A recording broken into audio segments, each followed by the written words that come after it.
نعمت عطا کر دیتے ہیں، نسی من کان یدعو الیہ من قبل، تو وہ ایسا بھول جاتا ہے جیسا کہ اس نے کبھی ہمیں پکارا ہی نہیں تھا. یہی ہوتا ہے.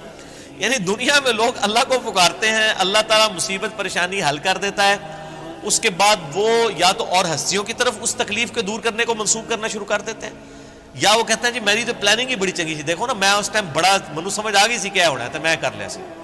تو انہوں اللہ کا بندہ جنہیں مرضی سمجھ آ جائے، اللہ کے سامنے تو اتنے فیکٹرز ہیں کہ کسی بھی انسان کو کسی بھی وقت وہ آنے واحد میں ہیرو سے زیرو اور زیرو سے ہیرو کر دے، اس کے لیے کوئی مسئلہ ہے.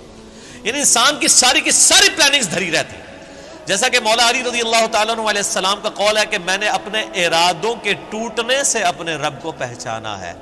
یعنی میں پورا ارادہ کر لیتا ہوں، سارے کے سارے سرکمسٹانسز فیوریبل ہوتے ہیں میرے لیے، ڈن، اچانک پتہ ہی نہیں چلتا کہ یہ کیا ہو گیا.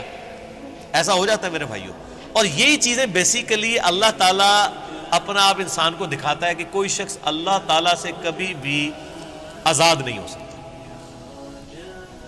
حتیٰ کہ آپ دیکھ لیں سورۃ الکہف میں آیا کہ اے نبی علیہ السلام کبھی ایسا نہ ہو کہ آپ یہ ایک بات کہیں کہ میں کل یہ کام کروں گا اور آپ انشاءاللہ نہ کہیں.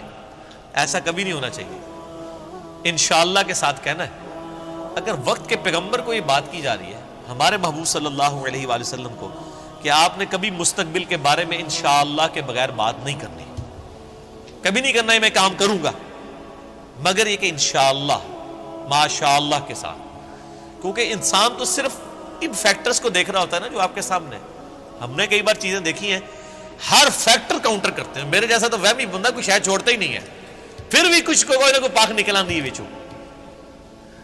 کیوں نکل آتی ہے؟ انسان کبھی آزاد نہیں ہوتا اللہ سے، اس کی تقدیر سے کبھی آزاد نہیں ہو سکتا. اسی لیے الحمدللہ عرصہ دراز سے ہم اپنی پوری ایفرٹ کر کے اس کے بعد اللہ پر ہی توقع رکھتے ہیں. اور میں یعنی جتنا اپنے دنیاوی معاملات میں یا دین کے کام میں ریسورسز کو مینج کرنے میں وہمی ہوں نا، اس سے زیادہ میں الحمدللہ عرصہ دراز سے اللہ کے بارے میں وہمی ہوں کہ جب کچھ میں سب کچھ کر لیتا ہوں نا، اور مجھے سب سے زیادہ جس چیز کی ٹینشن ہوتی ہے نا وہ اللہ کی ہوتی ہے کہ اللہ تعالیٰ کو رکاوٹ نہ ڈال دے. اللہ کی طرف متوجہ رہتا ہوں ہر معاملے میں.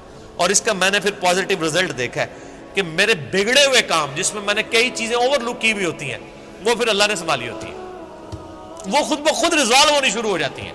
پتہ ہی نہیں چلتا کہ کہاں سے اللہ تعالیٰ معاملات کو سیدھا کرتا ہے. وَمَن يَتَّقِ اللَّهَ يَجْعَل لَّهُ مَخْرَجًا وَيَرْزُقْهُ مِنْ حَيْثُ لَا يَحْتَسِبُ. یہ قرآن کی آیت ہے سورہ طلاق کی. جو کوئی اللہ پر تقوی اختیار کرے گا ہم اس کو وہاں سے رزق دیں گے کہ اسے گمان بھی نہیں ہوگا. ان اللہ بالغ امری، اللہ تعالیٰ اپنے کاموں کو پورا کر کے رہتا ہے. اللہ نے جو ارادہ کر لیا نا جس کام کو بلوغت تک لے کے جانے کا وہ اس نے کر دیتا ہے. لیکن قد جعل اللہ لکل شیء قدرا، لیکن ہر چیز کے لیے اللہ نے ایک اندازہ مقرر کر رکھا ہے. یعنی جب وہ وقت آئے گا نا تبھی وہ معاملات ہوں گے، اس سے پہلے نہیں ہو سکتے. آپ جتنا مرضی ٹل لگا لیں، جس چیز کا جو وقت ہے وہ اسی وقت پہ ہونا. تو اللہ تعالیٰ فرماتا ہے کہ یہ جب ہم ان کو عطا کر دیتے ہیں پھر یہ فوراً اللہ کو بھول جاتے ہیں. وہ میں اگلے دن وہ قاسم علی شاہ صاحب کی ایک ویڈیو دیکھ رہا تھا، انہوں نے بڑی اچھی بات کی واصف علی واصف صاحب کے حوالے سے. وہ کہہ رہے تھے کہ وہ بتا رہے تھے کہ اللہ کی طرف آپ کی توجہ اور توکل کا لیول کیا ہونا چاہیے. ایک تو وہ توکل ہے جو ہمیں واعظین کی تقریروں میں نظر آتا ہے، ان کی کتابوں میں نظر آتا ہے. پریکٹیکلی وہ 1% اللہ پہ توکل نہیں کرنے والے ہوتے. اگر اللہ پہ توکل ہو تو وہ اپنے چاہنے والوں اور مریدین سے چندے اکٹھے نہ کر رہے ہوں اور ایک ایک چیز کی ٹینشن کر رہے ہوں، تو وہ ایسے معاملات نہیں ہوتے. وہ میرے ایک دوست ہیں، یہ واقعہ آپ نے یاد رکھ رہے ہیں، میں دوبارہ آپ کو قاسم علی شاہ صاحب والا بعد میں سناتا ہوں. مجھے ایک اور واقعہ یاد ہے. میرے ایک دوست ہیں تو وہ کہتے ہیں کہ میرے ساتھ ایک پیر صاحب کے بیٹے جو ہے نا وہ کالج میں پڑھتے تھے، تو وہاں پہ کافی وہ عرس وغیرہ لگتا تھا، بڑے دور دراز سے لوگ آتے تھے. تو کہتے ہیں کہ وہ جب جن دنوں میں عرس ہوتا تھا نا تو وہ پولیس کو بار بار فون کر رہے ہیں کہ جناب سیکورٹی کا بڑا خیال رکھنا ہے لوگوں دی جی. یعنی یہ لوگ آتے نے پچھلی بار بھی آیا ہو گیا سی ہے کی ہوا سی جیب کٹ گئی تھی. میں نے دیکھا کہ پیر خانے پہ یا کوئی عرس پہ لوگ جا رہے ہوں، لوگ ان کو وہاں پہ مار رہے ہوں کہ یہاں ادھر کیا کرنے آئے ہیں. وہ تو بیچارے بڑے کمزور لوگ ہیں جو عرسوں کے خلاف ہیں، نہ ان کے پاس یہ کیپیبلٹی کہ وہ مارنے والے تو دوسری پارٹی ہیں. تو کہتا میں نے اس کو کہا یار تم اتنی ٹینشن کیوں لیتے ہو, مطلب جو آ رہا ہے اس کو کہنا ہے جی اللہ تو بندے ہوئے جیبا کٹ جائیں گے سانو کہ دیں گے تھے آگے. یہ اس نے خود بول کے کہا, اس نے کہا ہمارے مریدین کی اگر جیبیں کٹ گئیں تو یہ ہمیں کیا دیں گے, تو ہمیں ان کی جیبوں کی زیادہ فکر ہوتی ہے. اور مریدین اس لیے سے جا رہے ہیں کہ پیر صاحب جو ہے نا وہی ہماری حفاظت کرنے والے ہیں, اور پیر صاحب آپ کی جیب کی حفاظت کے لیے خود پولیس کے محتاج ہیں, آپ اندازہ کر لیں. اور وہ قاسم علی شاہ صاحب کہنے لگے کہ وہ واصف علی واصف صاحب ایک مجلس میں فرما رہے تھے کہ اللہ کے بندوں میں اور دنیا داروں میں کیا فرق ہوتا ہے. وہ کہتے ہیں اللہ کے بندے جو ہوتے ہیں نا ان کو کوئی اگر پتھر بھی مار دیتا ہے نا آ کے, تو ان کو پتھر مارنے پر بھی غصہ نہیں آتا, وہ اوپر دیکھ کہتے ہیں یا اللہ خیر ہے, وہ غلطی ہوگی. کیوں, یہ حقیقت بات ہے کہ فاعل حقیقی اللہ ہے, یہ ذہن میں رکھیے گا.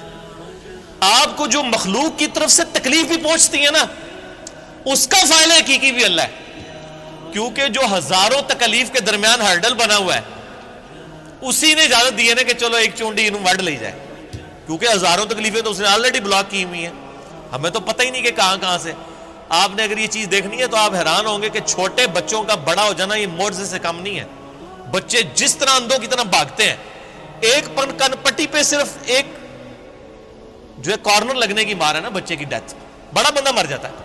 کس طرح بستروں سے گرتے ہیں, جا کے کبھی کہیں گرتے ہیں, سیڑھیوں سے نیچے گر جاتے ہیں, کہیں جا کے لگتے ہیں, کبھی کچھ ٹوٹ جاتا ہے, کبھی ادھر آگ کے قریب بندہ کہتا ہے اوہ شکر ہے جی بس نیڑے ہی نیڑے بچا ہے, اللہ نے بنو اللہ نے بچایا ہوتا ہے, ہمیشہ ہی بچ جاتا ہے بندہ.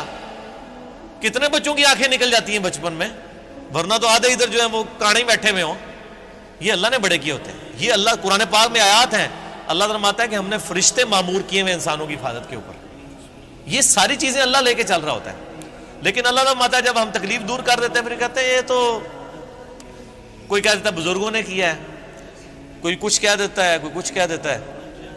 وہ ایک مجھے لطیفہ یاد آ گیا, وہ ایک بندہ جو ہے وہ سمندری طوفان میں پھنس جاتا ہے, اور جب وہ ڈوبنے لگتا ہے تو کہتا ہے یا اللہ منو بچا لے, میں دیکھ دیا گا تیرے نا دی. ٹھیک ہے جی, تو وہ اللہ تعالیٰ بچا لیتا ہے. تو وہ پھر کنارے آ کے کہتا ہے جی وہ تو پھر ظاہر ہے اس نے مکر ہی جانا ہوتا ہے, جو اللہ تعالیٰ فرماتا ہے کہ جب ہم ان کی تکلیف دور کرتے ہیں پھر یہ بھول جاتے ہیں ہمیں. تو کنارے پہ پہنچ کے کہتا ہے کیڑی دیکھ, کوئی دیکھ شیک نہیں ہو. تو وہ پھر ایک اور ہچکولا اس کو آتا ہے, تو پھر وہ سمندر میں کہتا ہے نہیں یا اللہ میں پوچھ رہا تھا مٹی کے لوڑی, ٹھیک ہے کیڑی دیکھ تو مراد ہے, مطلب نہیں یہ اللہ نے تو نہیں دھوکہ دیتا جا سکتا, دنیا ہی دھوکہ دیتا جا سکتا ہے کہ میٹھی دیکھ یا نمکین. تو یہ وہی چیز ہے, اللہ تعالیٰ فرماتا ہے کہ یہ جب ہم ان کی تکلیف دور کرتے ہیں تو اس طرح بھول جاتے ہیں کہ جیسا کہ ہمیں کبھی پکارا ہی نہیں تھا. وَجَعَلَ لِلَّهِ أَنْدَادًا, اور اللہ کے مقابلے پہ اور ہستیاں کھڑی کر دیتے ہیں کہ یہ انہوں نے کیا ہے. بچہ اللہ نے دیا ہوتا ہے, کہتے ہیں نہیں وہ ان کی وجہ سے ہوا ہے. لِيُضِلَّ عَنْ سَبِيلِ, تاکہ بہکا دیں اللہ کی راہ سے. حقیقت بات ہے کہ یہ شیطان انسان کے دل میں یہ وسوسہ ڈالتا ہے کہ یہ فلاں کی وجہ سے ہوا ہے. آپ ہندوؤں کے پاس چلے جائیں, وہ بھی یہی کلیم کرتے ہیں کہ جی ہم فلاں مندر میں گئے تھے تو ہمیں اولاد ہوگی, حالانکہ اللہ دے رہا ہوتا ہے. لیکن شیطان جو ہے وہ اینڈ ٹائم پہ ایسا وسوسہ ڈالتا ہے کہ انسان اور ہستیوں کی طرف اسے منسوخ کرنا شروع کر دیتا ہے. ہم نے تو کئی ایسے دیکھے ہیں جو لوگوں کو بچے دے رہے ہیں لیکن خود بے اولاد ہوتے ہیں. ان کو کہ آپ کیوں نہیں اولاد ہو رہی ہے. سورہ شورا کا آخری رکوع پڑھ لیں, اللہ فرماتا ہے اللہ جسے دیتا ہے بیٹے دیتا ہے, جسے چاہتا ہے بیٹیاں دیتا ہے, جسے چاہتا ہے دونوں دیتا ہے, اور جسے چاہتا ہے محروم رکھتا ہے.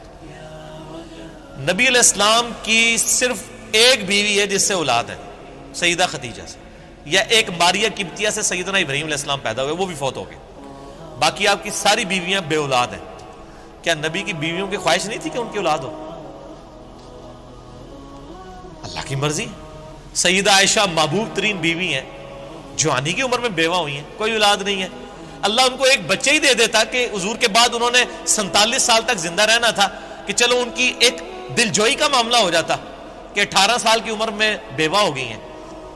ایک بچہ ہوتا تو ان کی زندگی بھی اس کے سارے گزر جاتی. نہیں, یہ اللہ کے فیصلے ہیں. قل تمتع بکفرک قلیلا, اللہ کا اس پہ غضب دیکھیں. اللہ فرماتا ہے نبی ان سے فرمائیے کہ یہ جو تم کفر کر رہے ہو نا, اور یہ جو لطف اٹھا رہے ہو ہماری نعمتوں سے, کہ تمہیں ہم کوئی نعمت دیتے ہیں تو تم اور ہستیوں کی طرف منسوخ کرتے ہو, اٹھا لو تھوڑی دیر کے لیے دنیا کی زندگی میں. انک من اصحاب النار, پھر تو تم مرنے کے بعد دوزخیوں میں ہی شامل ہوگا انسان.